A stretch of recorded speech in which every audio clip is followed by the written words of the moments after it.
Bismillahirrahmanirrahim. Assalamualaikum warahmatullahi wabarakatuh. Alhamdulillah wassalatu wassalamu ala Rasulillah wa ala alihi wa sahbihi wa mawalah. Amma ba'du. Bagaimana kabarnya anak-anak sekalian? Semoga kita sehat walafiat dalam lindungan Allah Subhanahu wa taala. Baiklah, sebelum kita memulai materi pada hari ini, alangkah baiknya kita terlebih dahulu membaca doa sebelum belajar, yang mana agar pelajaran yang nanti kita akan pelajari dapat lengket di hati kita, sehingga kita dapat mengamalkannya di dalam kehidupan kita sehari-hari. Berdoa dimulai. A'udzubillahi minasyaitonirrajim. Bismillahirrahmanirrahim. Rabbi zidna ilma warzuqna fahma wa amalan salihah. Rabbi shrah li sadri wa yassir li amri wal 'uqdatam min lisani yafqahu qawli. Baiklah, di sini saya akan bertanya kepada anak-anak sekalian. Adakah yang tahu materi apa yang akan kita pelajari pada hari ini? Ya, betul. Materi pada hari ini yang kita akan pelajari yaitu bab 1 tentang, adapun yang pertama yaitu kitab Taurat. Kitab Taurat diwahyukan kepada Nabi Musa alaihissalam, yaitu pada abad ke-12 sebelum Masehi. Kitab Taurat berarti hukum ataupun syariat. Kitab ini diperuntukkan bagi umat Israel. Pokok ajaran Taurat ini meliputi yang pertama yaitu tauhid, yang artinya mengesahkan Allah Subhanahu wa taala. Adapun yang kedua yaitu perintah menyucikan hari Sabtu. Adapun yang ketiga yaitu perintah menghormati orang tua, dan yang terakhir yaitu larangan membunuh, berzina, mencuri, menjadi saksi palsu, dan mengambil hak orang lain. Adapun yang kedua, kitab yang diturunkan yaitu kitab Zabur. Kitab Zabur diturunkan Allah Subhanahu wa taala kepada Nabi Daud, yaitu pada abad ke-10 sebelum Masehi. Kitab Zabur ini diperuntukkan bagi umat Bani Israel, sama halnya seperti kitab Taurat. Kitab Zabur diturunkan di kota Yerusalem. Sementara itu, kitab Zabur ditulis dengan bahasa Kipti. Adapun pokok ajaran kitab Zabur meliputi hampir sama seperti kitab sebelumnya, yaitu kitab Taurat, yang mana tidak memuat hukum ataupun syariat. Yang kedua, kitab Zabur berisi zikir, nasihat, dan hikmah. Kitab Injil ini diwahyukan oleh Allah Subhanahu wa taala kepada Nabi Isa alaihissalam, yakni pada abad ke-1 Masehi. Kitab Injil ini menggunakan bahasa Suryani. Kitab Injil ini diperuntukkan bagi umat Nabi Isa alaihissalam yang sekarang kita kenal sebagai umat Nasrani. Adapun pokok ajaran kitab Injil ini meliputi yaitu perintah untuk kembali mengesahkan Allah Subhanahu wa taala. Adapun yang selanjutnya itu membenarkan keberadaan kitab Taurat. Dan yang ketiga, menghapus beberapa hukum dalam kitab Taurat yang tidak lagi sesuai dengan perkembangan zaman. Dan selanjutnya yaitu menjelaskan tentang akan datangnya Nabi Muhammad SAW sebagai rasul di akhir zaman. Dan yang terakhir, kitab yang diturunkan oleh Allah Subhanahu wa taala yaitu Al-Qur'anul Karim. Kitab Al-Qur'an ini diwahyukan kepada Nabi Muhammad SAW di abad ke-7 Masehi. Kitab Al-Qur'an merupakan kitab terakhir atau penyempurna kitab-kitab terdahulu. Kitab Al-Qur'an diperuntukkan bagi umat Nabi Muhammad SAW hingga akhir zaman. Adapun pokok ajaran kitab Al-Qur'an ini meliputi yang pertama yaitu akidah atau keyakinan. Segala hal-hal yang berkaitan dengan keyakinan seperti mengesahkan Allah Subhanahu wa taala dan meyakini malaikat-malaikatnya. Adapun yang kedua yaitu akhlak dan budi pekerti. Maksudnya yaitu terkait dengan pembinaan akhlak mulia dan menghindari akhlak tercela. Adapun yang ketiga yaitu ibadah. Maksudnya segala sesuatu yang terkait dengan ibadah seperti tata cara sholat, tata cara zakat, dan tata cara ibadah yang lainnya. Adapun yang selanjutnya yaitu tentang muamalah. Hal ini berkaitan tentang tata cara berhubungan dengan sesama manusia. Dan yang terakhir adalah tarikh atau sejarah, yaitu kisah-kisah orang atau umat terdahulu. Meyakini kitab-kitab Allah dan mencintai Al-Quran. Baiklah, dari materi ini, dari anak-anak sekalian, adakah yang mengerti pengertian dari kitab Allah dan beriman kepada kitab Allah? Apabila tidak ada, di sini saya akan menjelaskan pengertian dan bagaimana beriman kepada Allah, pengertian beriman kepada Allah Subhanahu wa taala.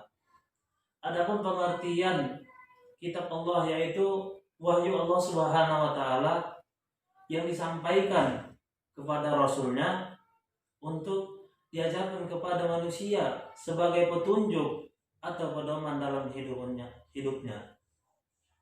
Adapun pengertian beriman kepada kitab Allah Subhanahu wa taala yaitu mempercayai dan meyakini dengan sepenuh hati bahwa Allah Subhanahu wa taala telah menurunkan kitab-kitabnya kepada para rasulnya untuk diajarkan kepada umat manusia. Dan pengertian di atas dapat kita ambil kesimpulannya bahwa kitab suci adalah wahyu dari Allah Subhanahu wa taala yang disampaikan kepada rasulnya untuk diajarkan kepada umatnya sebagai pedoman dan petunjuk hidup. Dapat kita pahami, pengertian dari iman kepada kitab Allah adalah meyakini dengan sepenuh hati bahwa Allah telah menurunkan kitabnya kepada rasulnya kemudian disampaikan kepada umatnya. Dan iman kepada kitab Allah ini merupakan rukun iman yang ketiga. Lalu kitab-kitab apa saja yang wajib kita imani dan bagaimana isi ajarannya?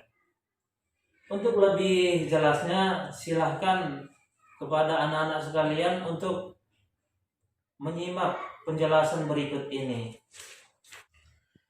Selanjutnya, anak-anak, apakah wahyu Allah itu hanya berbentuk kitab atau ada hal yang lainnya? Baiklah, dapat kita pahami bersama bahwa Allah itu mengutus nabi atau rasul yang perlu kita ketahui itu ada berapa? Ya, betul. Yang perlu kita yakini itu ada 25 nabi. Sedangkan kitab yang diturunkan oleh Allah itu hanya ada 4, seperti yang sudah dijelaskan di atas. Berarti sisanya itu ada 21 nabi lagi yang tidak mempunyai kitab. Pertanyaannya yaitu, apakah yang lainnya tidak mempunyai wahyu? Adakah dari anak-anak sekalian yang tahu jawabannya? Baiklah, di sini saya akan menjelaskan. Dia tetap mempunyai wahyu yang disebut dengan suhuf. Suhuf berarti berasal dari kata sahifah yang berarti lembaran. Jadi 21 nabi atau utusan Allah itu tetap memiliki wahyu yang disebut dengan suhuf. Sama halnya seperti buku ini. Sama halnya dengan buku ini. Tapi bagaimana apabila buku ini kita sobek satu-satu, apakah masih disebut dengan buku? Ada yang tahu? Bukan kan? hanya satu lembar kertas, dan apabila dijadikan satu kemudian di staples maka bisa dijadikan buku, yang dalam bahasa Arabnya yaitu kitab. Selanjutnya dalil tentang kebenaran suhuf dalam Al-Quran surah Al-A'la ayat 18 sampai 19. Selanjutnya yaitu perbedaan kitab dengan suhuf. Apa itu perbedaan? Apa saja perbedaan kitab dengan suhuf ini? Adakah yang tahu? Apabila tidak ada, di sini saya akan menjelaskan apa saja perbedaan kitab dengan suhuf ini. Yang pertama yaitu isi kitab lebih lengkap daripada suhuf. Di dalam kitab itu berisi tentang ajaran hukum syariat berupa apa itu ibadah, zakat, muamalah, dan sebagainya. Sedangkan suhuf itu isinya hanya lebih ringkas. Adapun yang kedua yaitu bentuk dari kitab pembukukan, sedangkan suhuf dalam bentuk lembaran seperti yang sudah saya jelaskan tadi, umpamanya seperti buku yang tadi. Dan yang ketiga adalah kitab berlaku lebih lama daripada suhuf. Baiklah anak-anak sekalian, yang terakhir pembahasan kita pada hari ini adalah hikmah beriman kepada kitab-kitab Allah. Adapun hikmah beriman kepada kitab-kitab Allah sebagai berikut ini. Yang pertama yaitu memberikan petunjuk kepada manusia yang mana yang benar dan mana yang salah. Adapun yang kedua yaitu manusia dapat mengetahui betapa besarnya kasih sayang Allah Subhanahu wa taala. Adapun yang ketiga, hati menjadi lebih tentram, damai.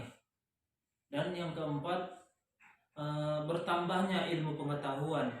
Dan yang terakhir, mengetahui sejarah umat yang terdahulu. Baiklah anak-anak sekalian, berhubung waktu sudah mulai habis dan materi yang kita pelajari pada hari ini sudah semua dijelaskan, maka harapan saya kepada anak-anak sekalian, dengan mempelajari materi ini dapat menjadikan anak-anak sekalian lebih baik lagi dalam menuntut ilmu. Dan kita tutup pembelajaran hari ini dengan membaca doa kafaratul majelis. Subhanaka Allahumma rabbi wa bihamdika asyhadu an la ilaha illa anta astaghfiruka wa atubu ilaik. Dan saya akhiri dengan melafazkan alhamdulillahi rabbil alamin. Wassalamualaikum warahmatullahi wabarakatuh.